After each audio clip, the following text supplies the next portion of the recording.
I'm not saying I am seeing Amritsar, some तो serious मैंने कहा serious पंजाब। cases. ये अमृतसर क्या होता है? होता है तुम्हारे सर के ऊपर अमृत जब गिरेगा तब तो अमृतसर बोलते हैं उसको. But you don't have a head यही। like that.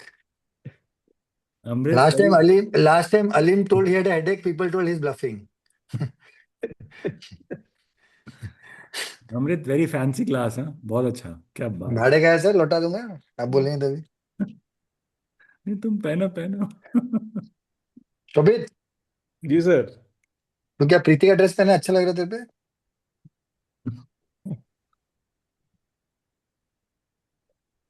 चलो शुरू करते हैं। All the best. चलो. तूफान सर कहाँ है सर? स्लाइड्स स्लाइड्स अरे कौन शेयर करेगा? Vishal, are you sharing the slides? नहीं नहीं, I think I can I, share I it. am here. I am here in Sir, basis. I'm sharing the slide. Show is there. चलो. I am here. Welcome everybody. And someone on my behalf should introduce because I can read from okay. mobile. I am very much there. I welcome all. Thank you, sir. Thank you. Let us start now. We are all set. Welcome to this 272nd edition of Thursday Musings. Today we'll be talking about perfectionism. It is a problem, solution, a rasta, or what it is. So we have an expert today on this subject. The session is being recorded, so it will be placed on the YouTube channel for later viewing. The questions are invited in the chat box. So you type the question in the chat box, which we will take up to the ma'am, and she will respond accordingly. Uh, with permission of Dr. Tufan Pati, I am proceeding further since he is in travel and has a poor connection. Next slide. I'm introducing the chairperson of this program, Professor Dr. Tufan Pati sir. He is from Cuttack and he has been our founder chairperson since the start of Thursday Musings. Next slide. Dr. Amrit Patajoshi from Bhubaneswar. He is our founder moderator. Next slide. Myself, Dr. Aleem Siddiqui from Lucknow. Next.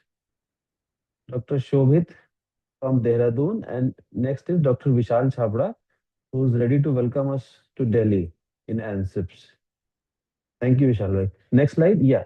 So the chairpersons of this program are Dr. Sumit Mehta. He's from Dehradun. He is professor at SGRRIM and HS Dehradun, past convener of Psychotherapeutic Subcommittee of Indian Psychiatric Society. He is registered Norway Health Directorate, EC member Himalayan साक्षी आज game होगा? Psychiatric game होगा? Society, Uttarakhand. ठीक है. Welcome, Dr. Sumit. Next slide.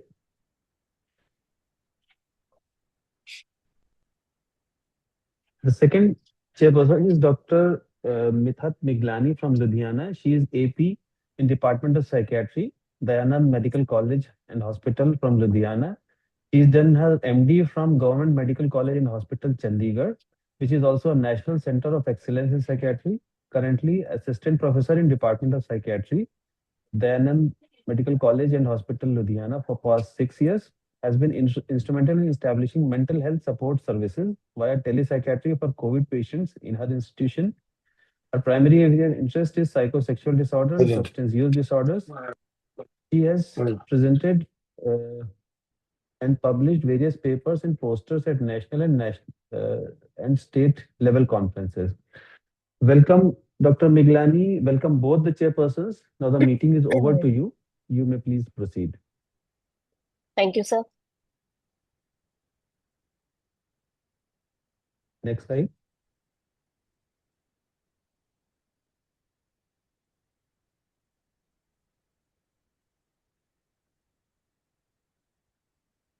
You can read the CV of Okay, Manori, sir. ma'am.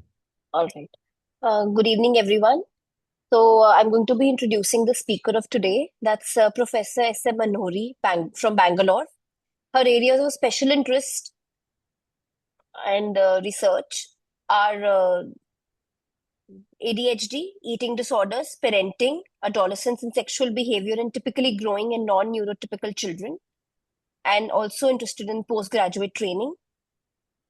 Next slide. Okay, yeah. Uh, First of all, thank you, Dr. Alim sir, for having us here as chairperson. It's a privilege to be here. Also, I would like to congratulate Thursday Musings and all of you for having this platform as an academic benchmark for online learning. So, as far as topic is concerned, it cannot have been any better to have Dr. Manohari here to discuss about perfectionism, because I feel the topic is not only psychological or not only philosophical, but it does as our day-to-day significance, how much right one should be and what margin we should be okay with. We need to be more careful about things like self-oriented perfectionism or socially prescribed perfectionism, how much we should be teaching our students and how much it should be okay to be wrong. So there's a thin line between uh, excellence and motivation and perfectionism leading to, say, mental health issue or self-criticism. So with this, I would like to hand over to our speaker, Dr. Manohari ma'am. Very good evening, everyone. I'd like to start by thanking the organizers for inviting me to be here today. I agree that this is a very interesting topic and all of us, because of the profession we are in, tend to be perfectionists to some extent at least. So a lot of self-reflection that tends to happen when we are talking about this topic. It is a privilege to be here amongst all of you, and I thank you once again before I start off my presentation. So is perfectionism a problem? When we look at perfectionism, maybe the best place to start is to be able to define what we mean by perfectionism. Perfectionism is a noun, which means refusal to accept any standard which is short of being perfect. So perfection is the state of being complete and correct in every way. And it is the quality of being as good as is possible for any particular kind of thing or process. So the synonyms that are used for perfection is flawlessness or excellence. So the perfectionism is not an uncommon thing at all. But generally, when we talk about perfectionism in psychiatry, we do so in the context of how it is as a trait in obsessive personality, and how it dovetails with all other features of the obsessive personality itself. Amongst all the traits of obsessive personality, perfectionism tends to be much more common in that personality. Some consider perfectionism as a trait of perfectionism as a virtue. Some find it an irritant in parents or supervisors or people they are with, or some find it as a benign quirk in friends and other people. But recently, there is increasing awareness that perfectionism can be overdeveloped or severe in some people. And then when it is so, it is never praiseworthy or innocuous. It tends to become a big difficulty for that person. So perfectionism is characterized by the tendency to set excessive performance standards for the self, and a propensity to engage in negative self-evaluation. So the perfectionism personality trait could make people susceptible to mental health issues. So sorry, I'm just trying to get the full. Yeah. So because perfectionism is a strong or an important personality trait, we will later on look at how it tends to be transdiagnostic construct in relationship with all other mental health issues and outcomes also. So perfectionism as a trait itself is very enduring, it's very consistent and is an integral part of the personality. As such, it is a very broad spectrum. It impacts a wide range of one's endeavors and experiences. And it impacts all types of work from leisure to important work that the person does. And when this trait is overly developed, that person is often rigid. And that person finds it very difficult to turn it off. Perfectionists generally cannot maintain a degree of flexibility or perspective so that they can enjoy their activities or work-related or other aspects of their life. So in any endeavor, their personal attribute, they deem it very important to avoid errors, to avoid criticism, to make poor choices, or to finish in the second place at any cost. And often the cost of being perfect like this tends to affect all aspects of their life, from romance to work to parenting. So it increases the vulnerability of various psychiatric problems. So I'll talk about this again in a little more detail later on. One of the most difficult personality traits is perfectionism.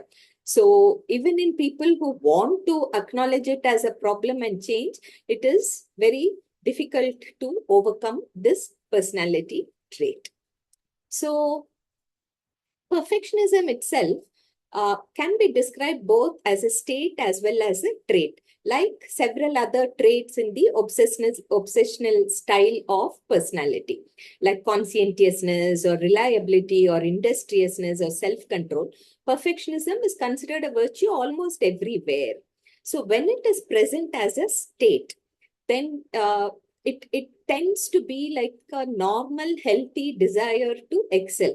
So it is not a state is under conscious control. It is not an unconscious mechanism. It's under conscious control and can be modulated by the person.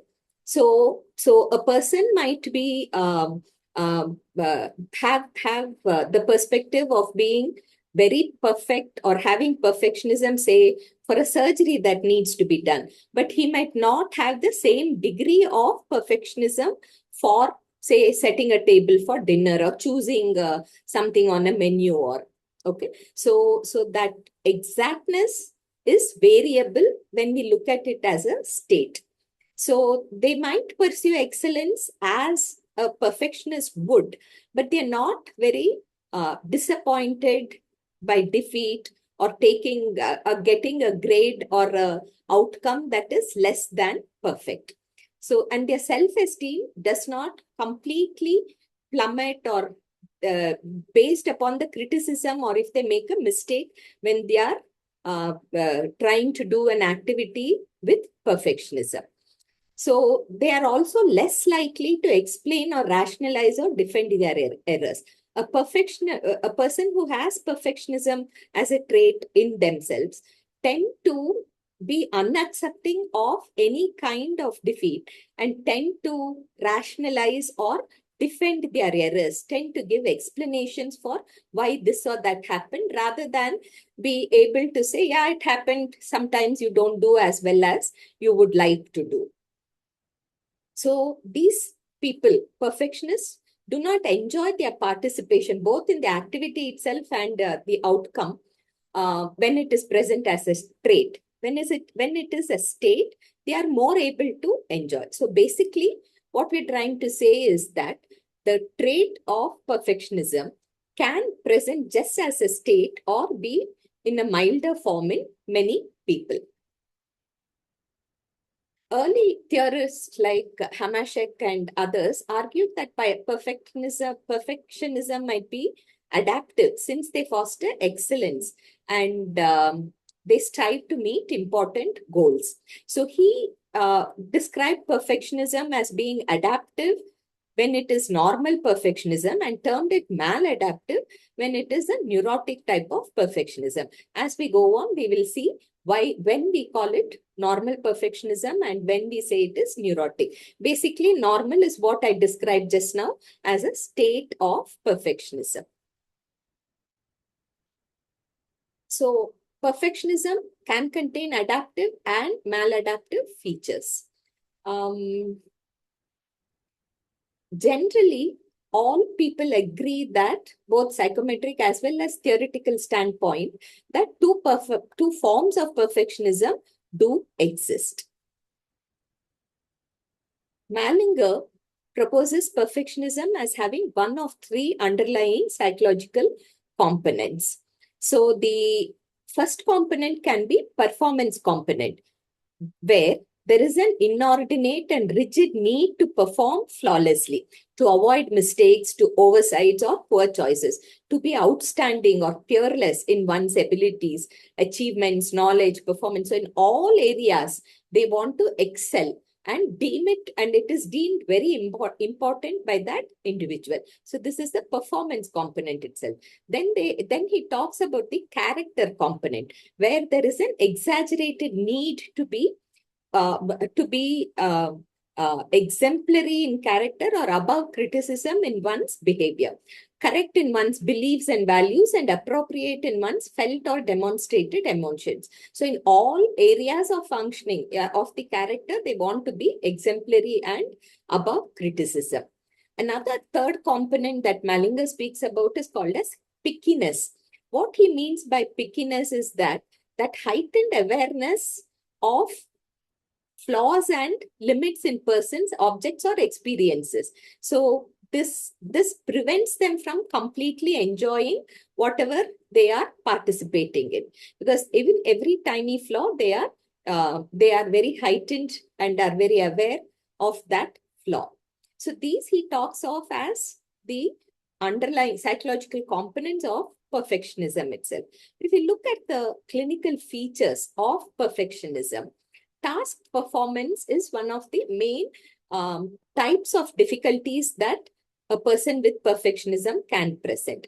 They have over thoroughness, exaggerated detail mindedness, not only it doesn't just reduce the perfectionist productivity, but also sours the subjective experience of performing the task itself. So much of attention to detail and difficulties, all issues pertaining to that task, that many times the perfectionist procrastinates starting the task itself, and they're not able to meet deadlines because they're going into so many details that are unnecessary.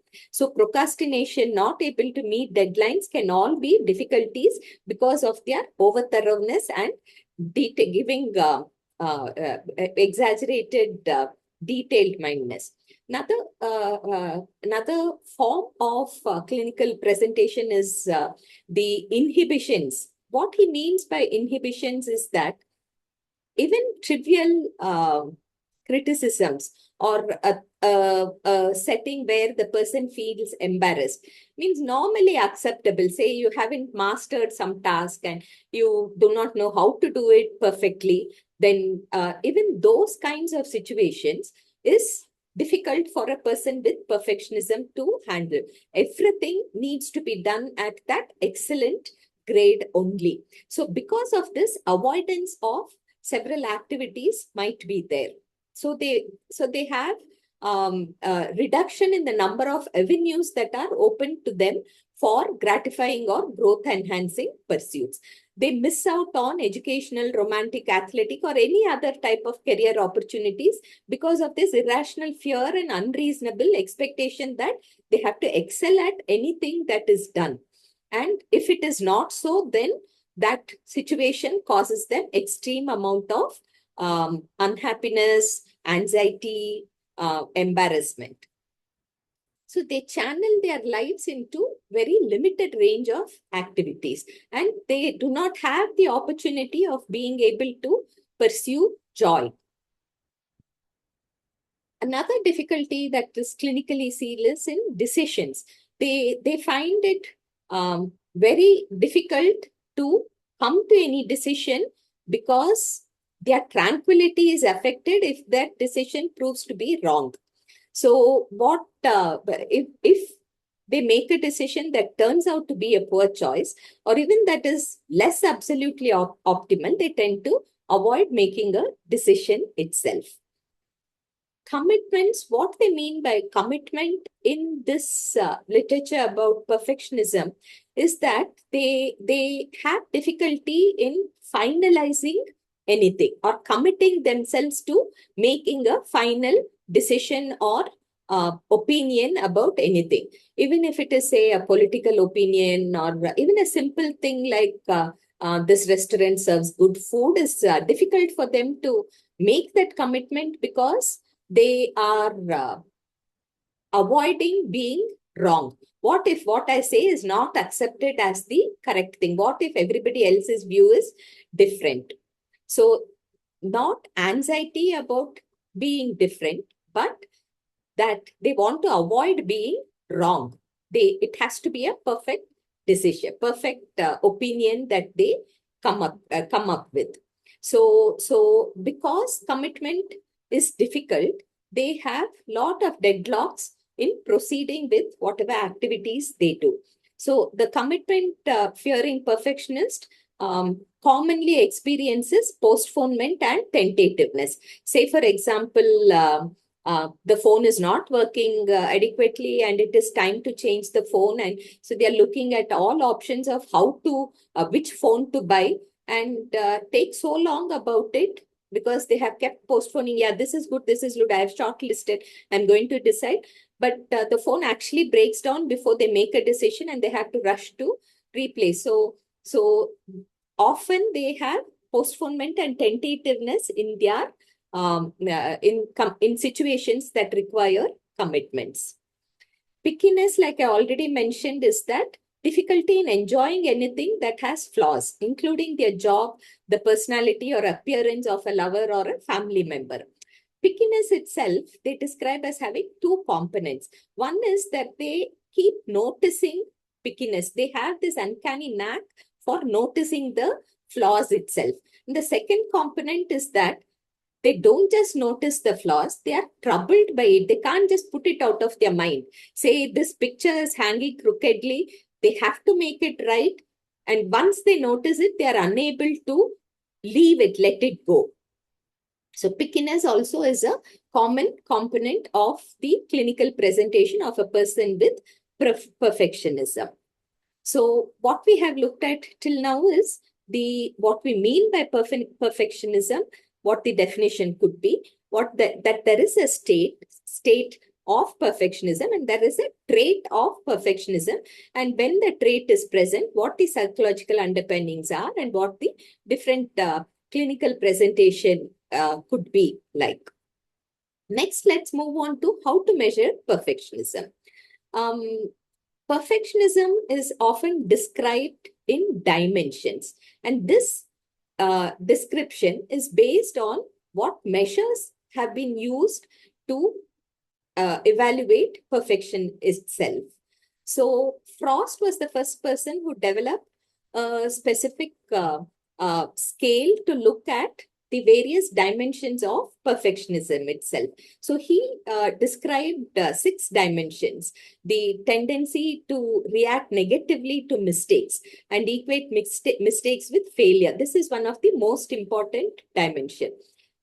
Of perfectionism itself, the tendency to doubt the quality of one's performance, high standards, and places excessive importance on self-evaluation. Perceives one's parents as having high expectations and as the parents being overly critical. Tendency to emphasize the importance of order and organization. So all of these he describes as the dimensions of perfectionism itself. And this is what his scale measures. Almost at the same time, Hewitt also came up with the scale, and he describes 3 dimensions: the self-oriented perfectionism, where there is a set of excessive personal standards and stringently evaluating one's behavior. Other-oriented perfectionism is the second dimension he describes. Here, the expectation of perfectionism that one has for others. Say, I am a perfectionist, then this is how my friend should behave, my all family members should behave, or so. I expect perfectionism from all other people around me. Socially prescribed perfectionism is the third dimension that Hewitt put forward. This is a perfection that other people expect from one. This is a perception that the person with perfectionism has, that everyone expects him to be perfect and others are harsh and punitive judges. So these three dimensions is what most researchers tend to use when they are evaluating perfectionism. So that self-oriented perfectionism, other-oriented perfectionism, and socially prescribed perfectionism. These two dimensions tend to suggest that there are two factors mainly identifying these different dimensions. Say basically the normal perfectionism, where there is high striving for reasonable standards so that they have satisfaction, and the neurotic perfectionism, where the standards are excessively high and it is motivated by fear of failure rather than I want to do that I enjoy doing something. So the striving is different, and the high standards which motivate, which is motivated by fear of failure, are the two different ways in which people tend to organize the multidimensional measures.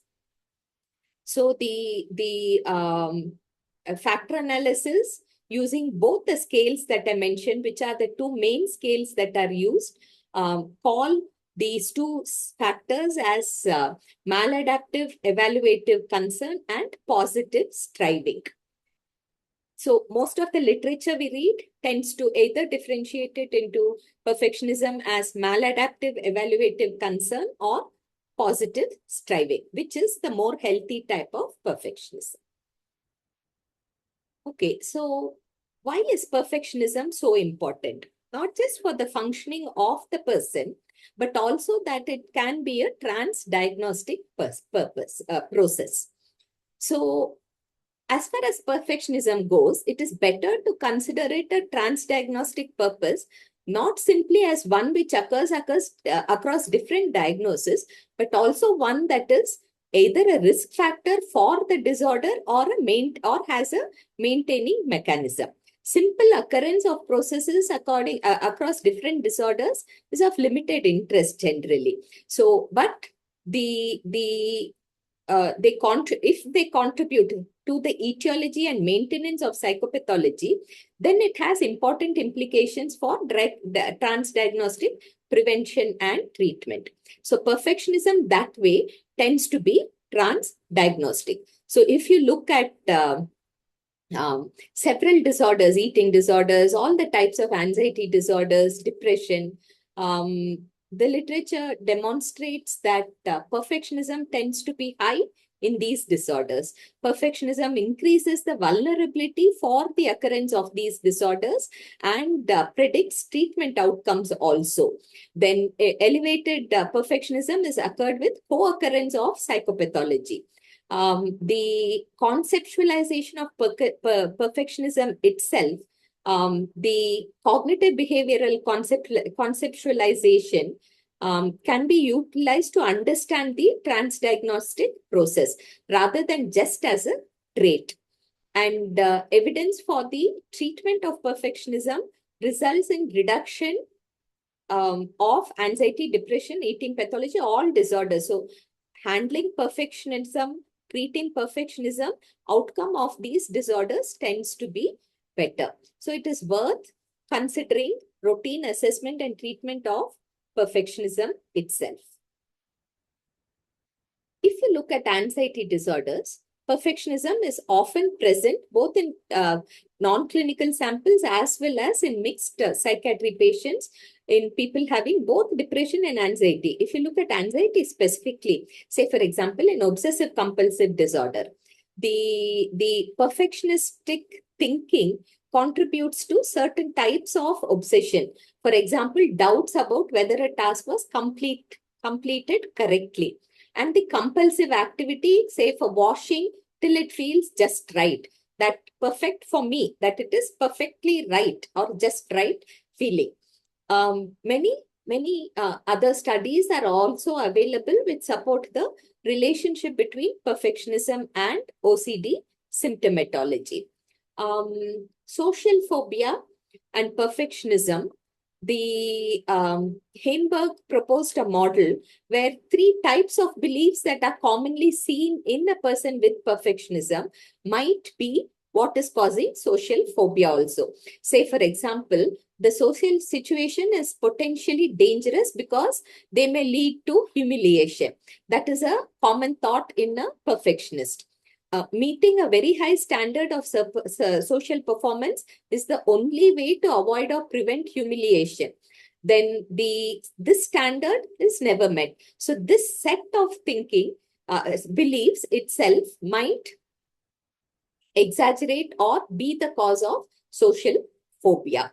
So if you look at individuals, they when you use the multidimensional perfection scale of Frost or even Hewitt, the concerns over mistakes, doubts about actions, parental criticism, questions in the scale, they found that they score higher.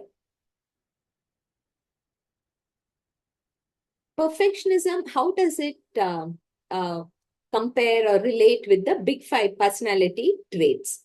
Hill and colleagues tried to see if they can understand the placement of perfectionism in the construct within the taxonometric network of the big 5.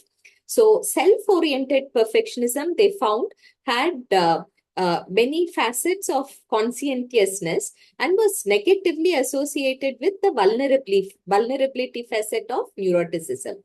So they scored better with the neuroticism as well as conscientiousness. Other-oriented perfectionism, on the other hand, tended to have more self-confidence and competitiveness when you look at them from the big 5 point of view. Socially prescribed perfectionism tends to be associated only with neuroticism, especially with the depression facet.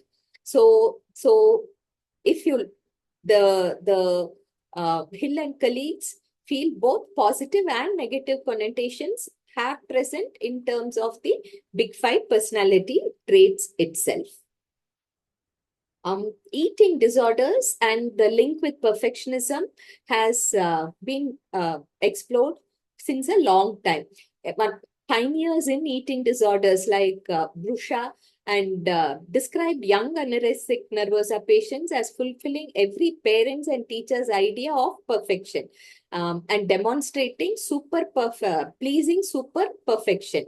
So children, young people with eating disorders have always noted to be having the trait of perfectionism, especially in anorexia, but its relation to bulimia doesn't seem to be as clear. I will talk about bulimia in the next slide, where more recent evidence is available that perfectionism is present in bulimia also.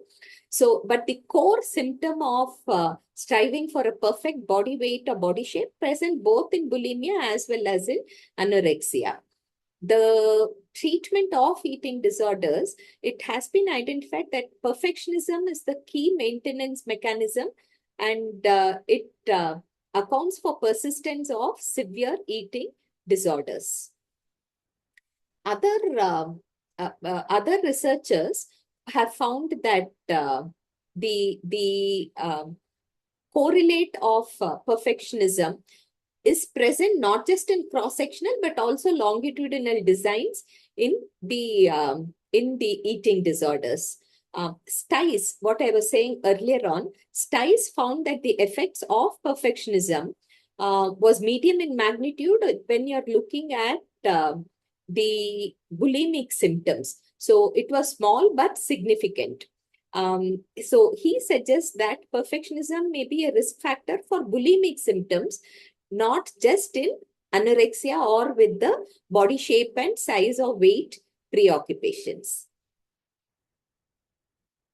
Perfectionism and depression. When we look at depression, the irrational beliefs which have been linked with depression as well as anxiety tend to be present in perfectionists. Say, for example, the irrational belief that mediates emotional states may be the cause of major emotional distress. The beliefs may include high self-expectation, need for social approval, blame proneness, frustration reactivity, emotional irresponsibility, anxious and over concern, problem avoidance, dependency, helplessness, and the need for perfect solutions. So these beliefs which are common in a person, the style of thinking in a perfectionist tends to be making a person more prone for development of depression as well as anxiety. Also, statements like this should happen or that must be like this are also parts of the irrational thinking itself. Okay, perfectionism and autism spectrum disorders. Individuals with autism spectrum disorders have cognitive inflexibility that is associated with dysfunction of frontal lobe. So they also have shifting attention difficulty, and this leads to them performing a task over and over again. So inflexibility is also seen in perfectionism.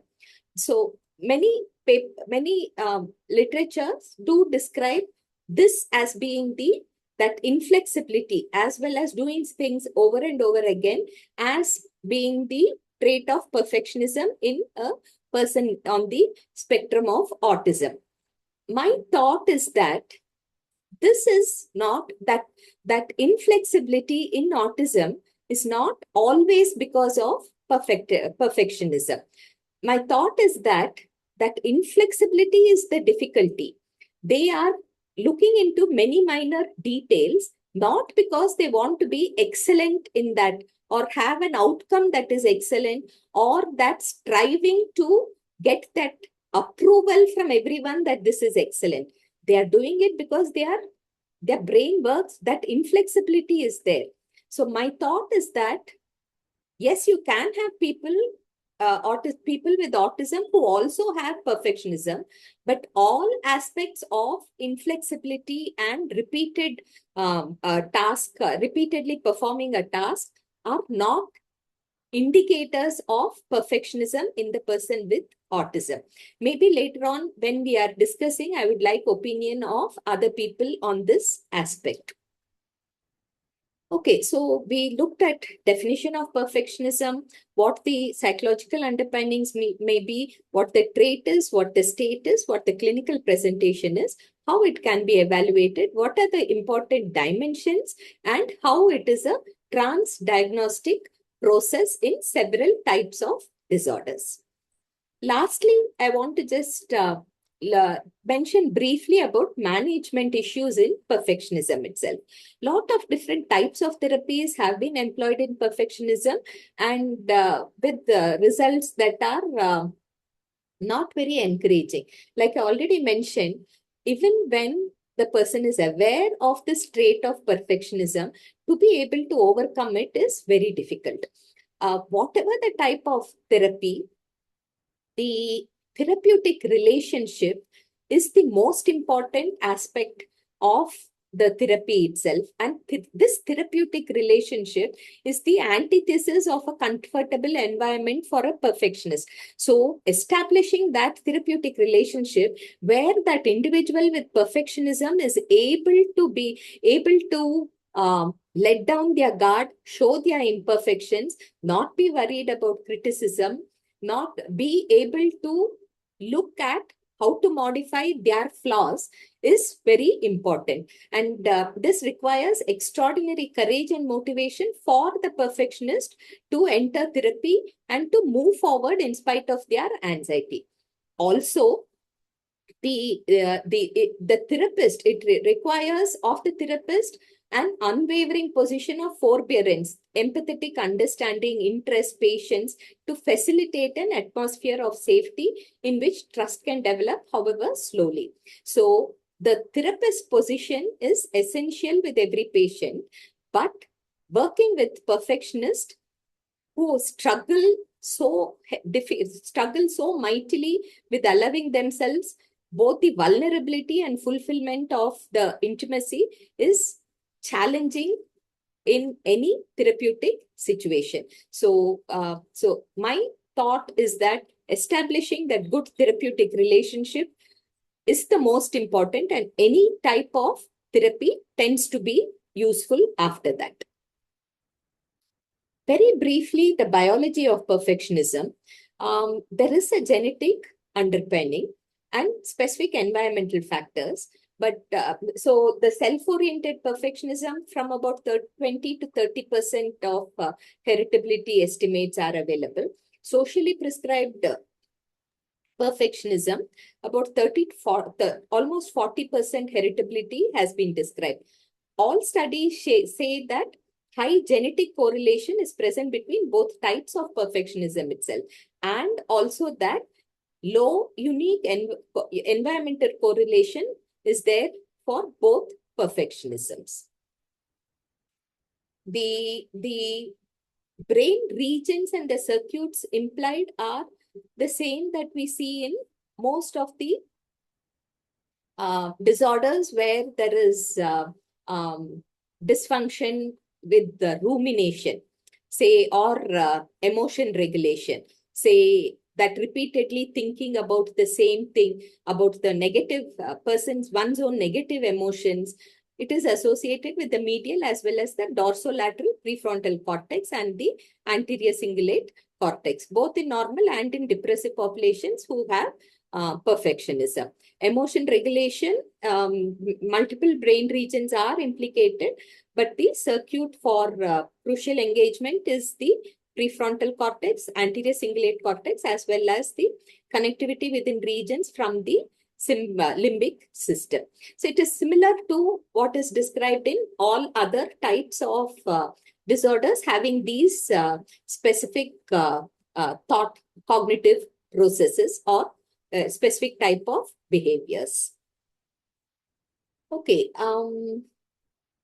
So to conclude what we have looked at, in putting it in very simple terms, perfectionism in moderation seems to be healthy, and in excess seems to be a problem, what we call as the state or the trait, and how severe the trait is.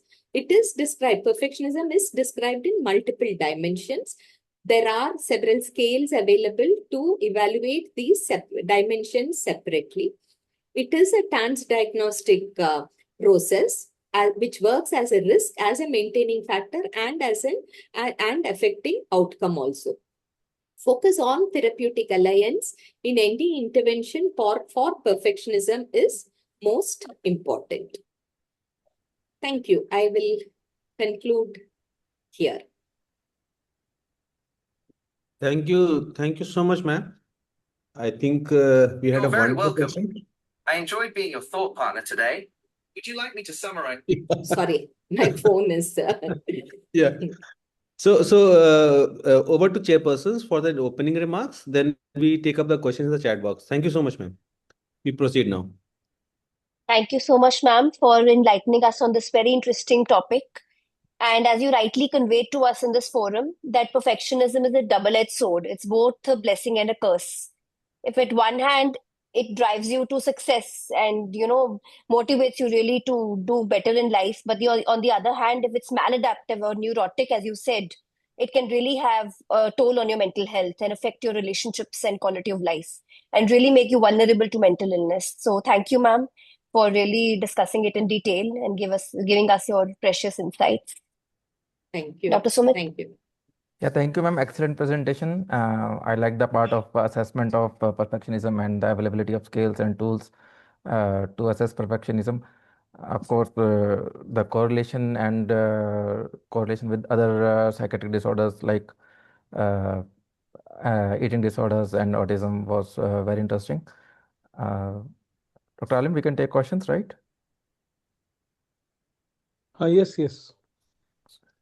Sumit, yes. Okay, yeah. So we have few questions out here. We have a lot of Yeah, questions. yeah. Yes. So So, correlation of clinical perfectionism.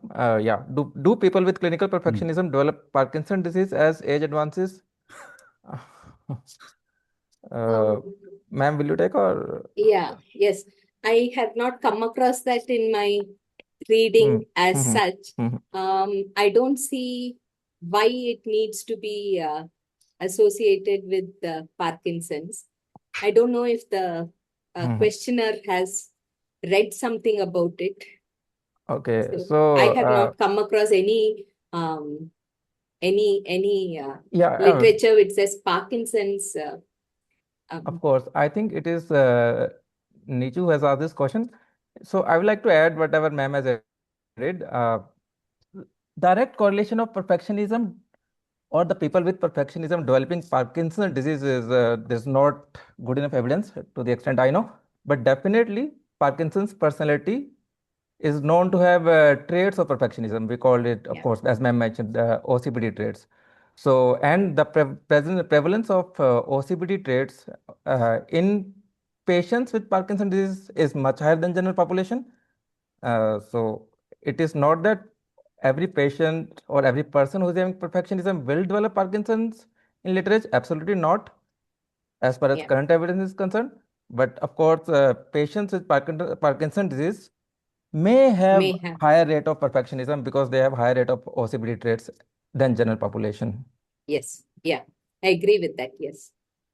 Ma'am, what is the age when we should call it as a problem? One of the chat box question is, and then at what age we should call it a problem? I think if you look at children with eating disorder, that perfectionism trait is present at 4, 5 years of age itself. Generally, it is appreciated and the child just carries on. But I think the difficulty is present in young and even middle childhood itself. The trait tends to be so prominent. When do we call it a problem? I think if it is interfering with normal activities or if it is posing as a diagnostic, or is it cause if it is part of any other disorder, not just the personality trait or a personality disorder, but whenever it is interfering with functioning or causing other disorder like eating disorder or anxiety or depression. So I don't think age is very much a factor. See, it's a clinical diagnosis, doesn't it is not part of the classificatory systems. So we can make a diagnosis at any age. It doesn't need to be after 18 only.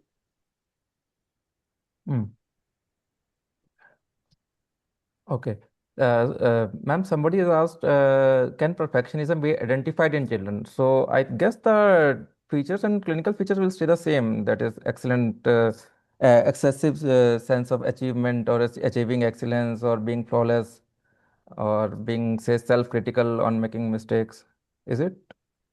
Yeah, I think the same traits that we would see in adults. Absolutely. Yes. Yeah. So yes, and the traits can be significantly present. So like we've always been saying, all these traits are appreciated in any person. They are considered as virtues. So when that component of becoming very critical of themselves, expecting their work to be flawless, otherwise it is not good enough. It has to be the best. It has to be the first. That is when we call it as pathological. Ma'am, very interestingly, you came with the three kinds of perfectionism. One was self-oriented, then other-oriented. I was just looking into other-oriented. You find in narcissistic personalities because they would want the perfectionism from others, the set of standards from others, and then in that context can be creating toxicity. And then third one, very vividly and very interestingly, ma'am, you brought this trait and state one, because we always get criticized that why you're not perfect in every sense, but in very, very few islands. So maybe because of the state perfectionism. So, ma'am, which is more pathological, ma'am? State The or trait. State is appreciated okay. because they are flexible. They can be perfect in, say, making the slides, but they don't need to be perfect in planning or ordering something on a menu. So that flex, then they are okay with that.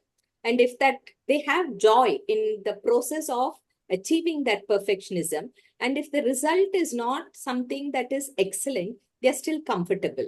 So the state is appreciated and it is good to have.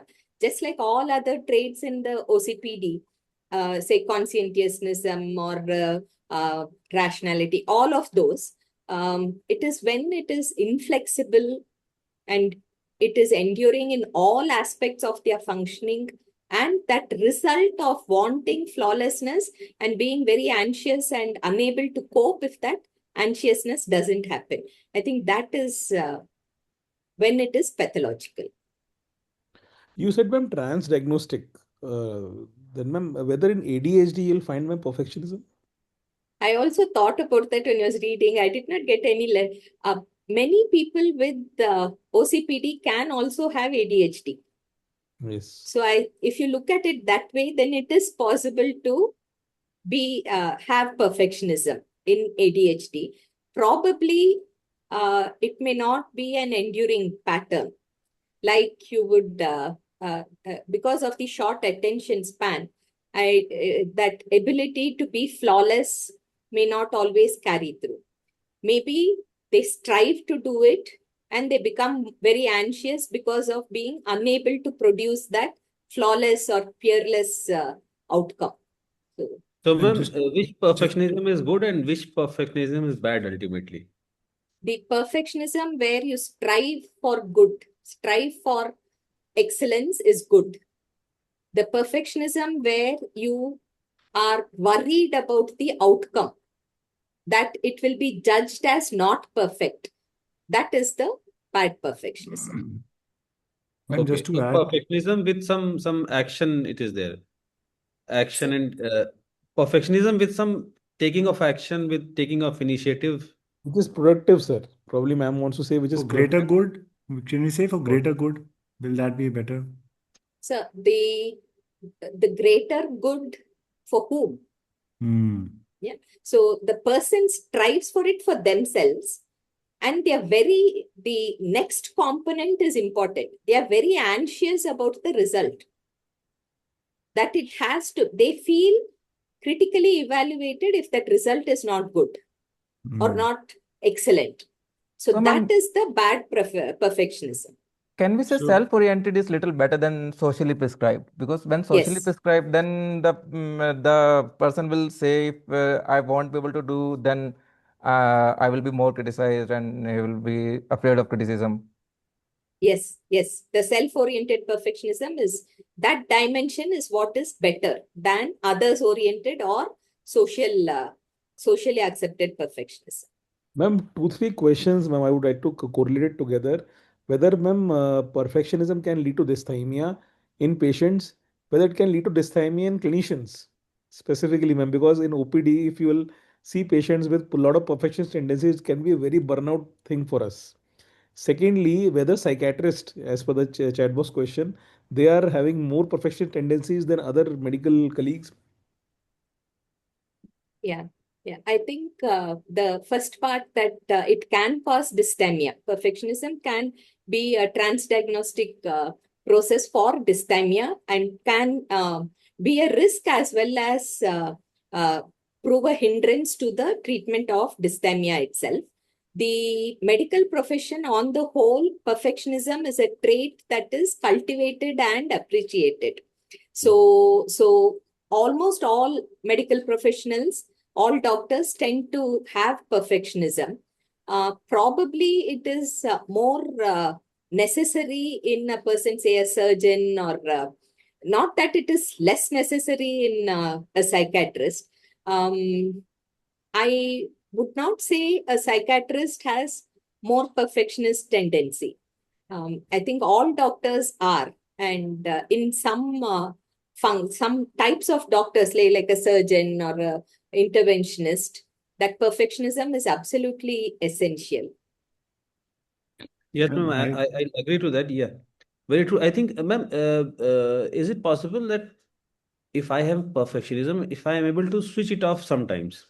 So if I'm flexible with my boundaries, I think that is the best sort of perfection to have. So I'm perfectionist, then I'm switching it off and doing whatever I'm liking. So, It's so good. any comments on this sort of flexibility in the perfectionism tendency? When you Yeah. are having great perfectionism, sir. Yeah, yeah. I think that is the best way, sir. If a person can be a perfectionist for some things and not for everything, then they are the functional OCPDs, probably. Dr. I wanted to add, earlier you were talking about ADHD and OCPD. So I've seen people, obviously psychiatrists, who have OCPD traits and also have ADHD traits, Yes, sir. causing them to suddenly hyper focus on a small issue and getting stubborn there and then forgetting the bigger picture. That That's also, maybe there is a component of the autism spectrum also in that person, is okay. my thought. The ADHD and OCPD, where there is rigidity and Yes. that inattention component and impulsivity, whether Impulse. there is also a component of autism spectrum in that Person. central coherence is lost and peripheral coherence is given more attention. Their cognitive style is like that. And so whether there is also a small component of difficulty in socialization and communication in those people. That is just a thought from Okay. clinically what I have been seeing. Right. Thank you. But the ADHD So, and OCPD can coexist. yeah, mostly, Perfectionism can be there. what I understand, they are basically slightly away from each other. So when we are forming a team, so in a team, if one person is OCPD, one person is sort of ADHD, then it becomes a very good team. Even in marriages, there will be fights, but the functional outcome will be very good. So if you're able to mix these traits uh, in a team, I think that is a very good team. I think our Thursday Musings has also certain people like that. Authoritative meeting, sir. Dr. Would you like to take some questions from the chat box? Yes, please, sir. Yeah, there is one question, ma'am. They wanted to know correlation of perfectionism and toxic shame. Okay. Yeah. Are people with high perfectionism likely to have higher toxic shame? And are they more likely to have had emotional abuse while growing up? Toxic shame, I am assuming, is feeling very ashamed. Yes, that is when we talk about pathological perfectionism, I think that is necessary as a part of the definition itself. Whether there has been abuse, I haven't looked specifically for literature between perfectionism and adverse childhood events.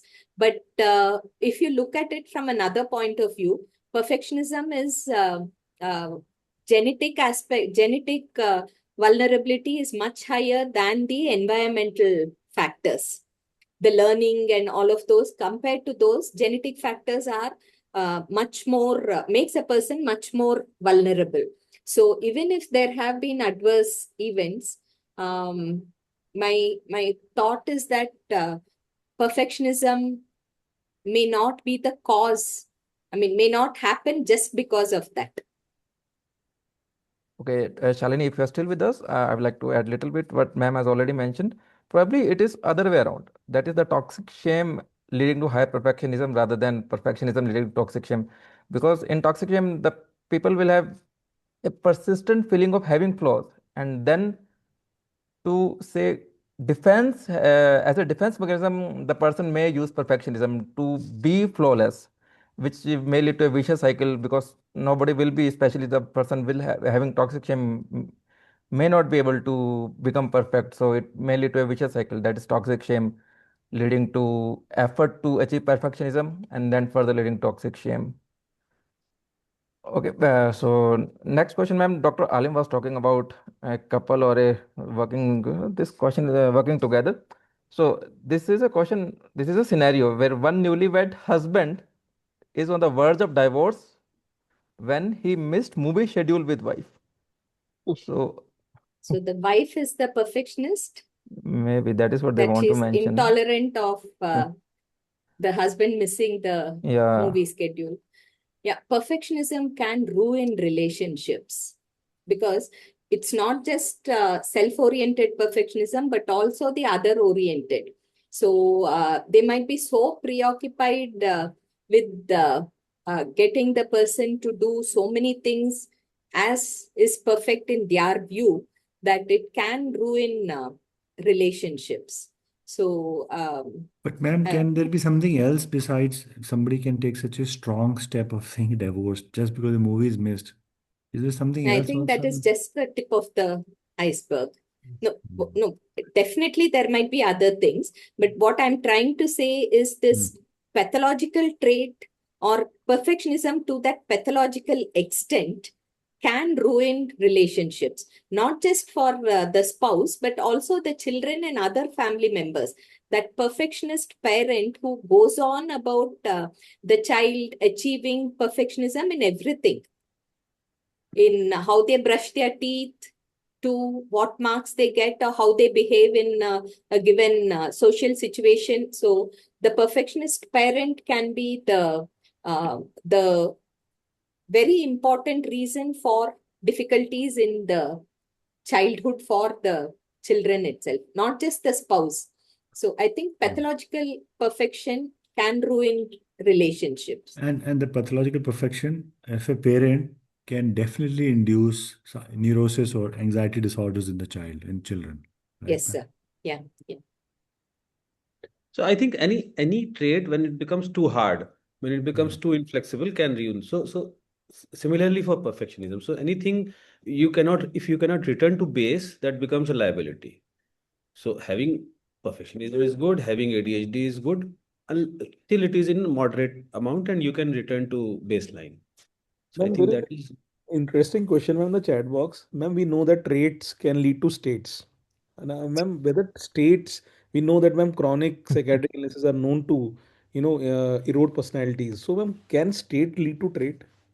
So when the state is when the person with just the state of perfectionism is having, say, depression or anxiety or is facing stress, it can function like a trait. So it can become excessive when they are having periods of stress or anxiety or depression or any kind of even physical illness, which works as a stress. They are unable to let go of things and worry too much about the consequence of whatever activity they have had. So yes, it can become a problem. Whether it enduringly stays as a trait after that is probably not often. So for temporarily, it can become more severe, but it can become lesser again.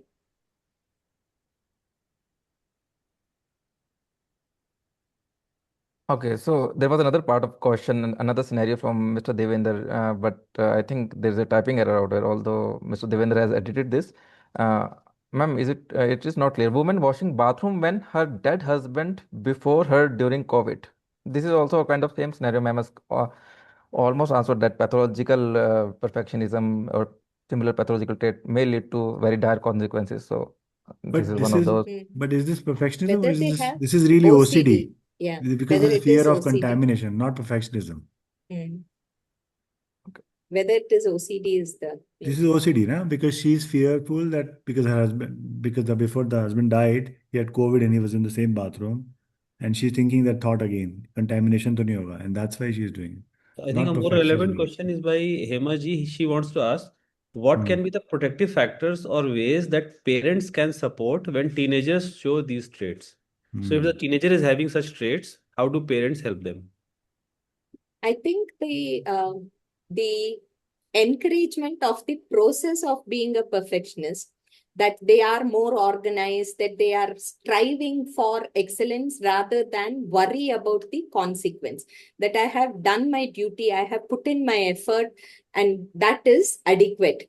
Learning, teaching the child to be able to look at that aspect, that I have done my best, and that is the most important thing. And also being able to, when you look at the results, that it doesn't need to be a perfect result. A result is fine as long as you are happy with your attempt at achieving that result. So, and you enjoy whatever you have strived to achieve. So, some of these things can, from the parent, instead of saying you have to do it this way, you have to get above 90 marks or above this marks or whatever, and that this is not good enough. So from changing their dialogue to being more appreciative of the effort and not focusing so much on the outcome, accepting the outcome, whatever it might be, and being able to ensure that there is enjoyment in the process.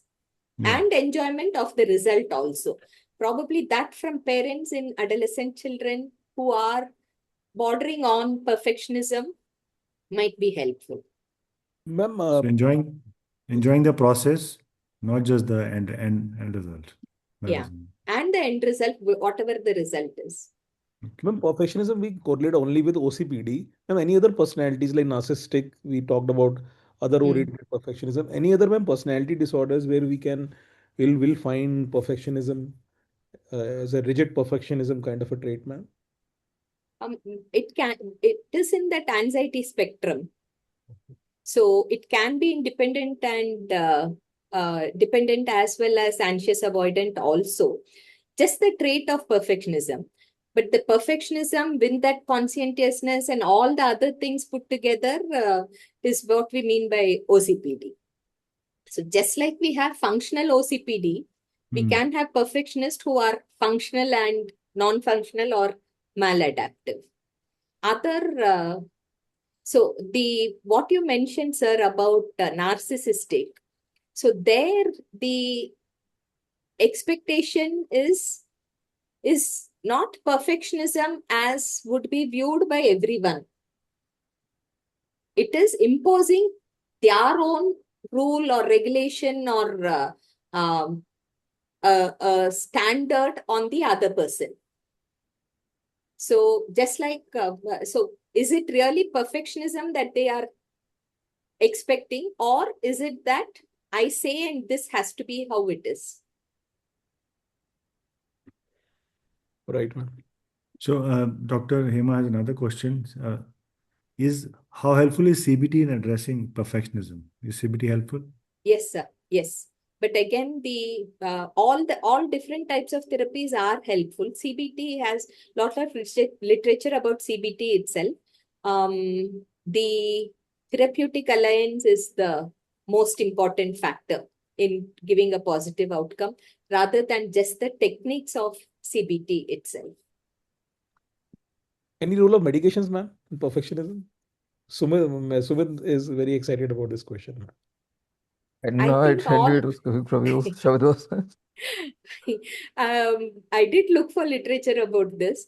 The SSRIs can be helpful, but when that inflexibility is so much of an issue, low dose of antipsychotic can be helpful too. I have not come across any other whether the joy of whether that perfection itself is giving them so much pleasure, whether we can use naltrexone or any other thing, I haven't come across. So I think I would like opinion from others also about this. No opinion. Dr. Mittal, anything you want to add? You've been very quiet. Then there's another question in the chat box I wanted to ask. Can perfectionism lead to an outcome of a pessimistic personality, ma'am?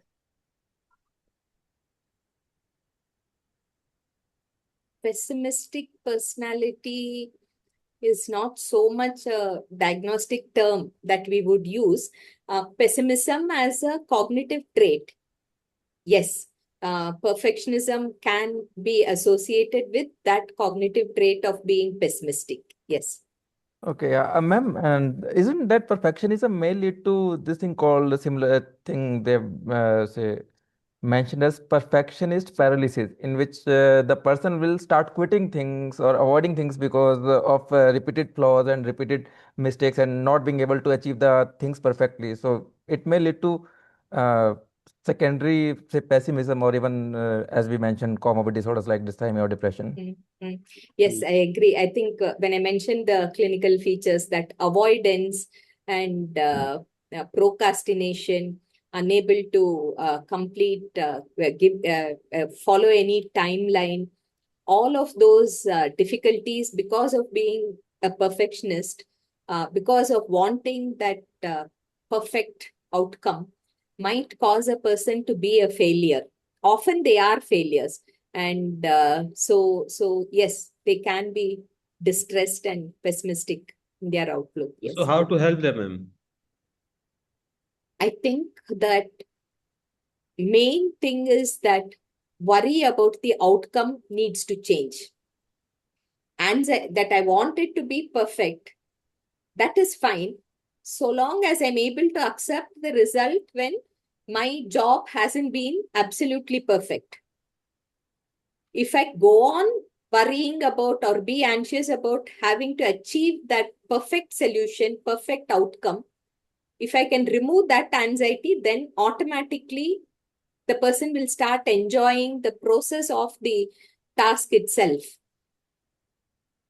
And all different kinds of things that they speak about, time management, being able to organize, not procrastinate, not avoid, organize, make it clear that I'm not going to give so much attention to details and that extra thoroughness that they do. So reduction in those, all of those techniques have been spoken about. But my thought is that if the anxiety about outcome is not so high, then they do it in a manner, the task is done in a manner which is enjoyable and there is no worry about the outcome. Yeah, because ma'am, I have a lot of kids in follow-up who are not able to give exams, who are avoiding school because of all this. Because they are very good students, scoring 90, 95 plus, and they're not giving the exams just because some gap was there, and now they are not able to cope up because they want it to be perfect. If not perfect, they will avoid. Yes, sir. So Yeah, one of many the children do that. They one are of the domains which you explained, performance perfectionism. So maybe in that context. Also, yes. perfectionism paralysis when they have say, decided to quit because they're not being able to achieve something perfect. So this is that example Dr. Alim is mentioning. Many children don't take the exam not just that they are scared about the outcome of not being perfect, also because according to them their studying or learning hasn't been perfect. They want to learn, if there are 10 points, they should know all the 10 points exactly. Their reading itself is more like the OCD child who reads every alphabet, every punctuation mark, everything should be learned exactly.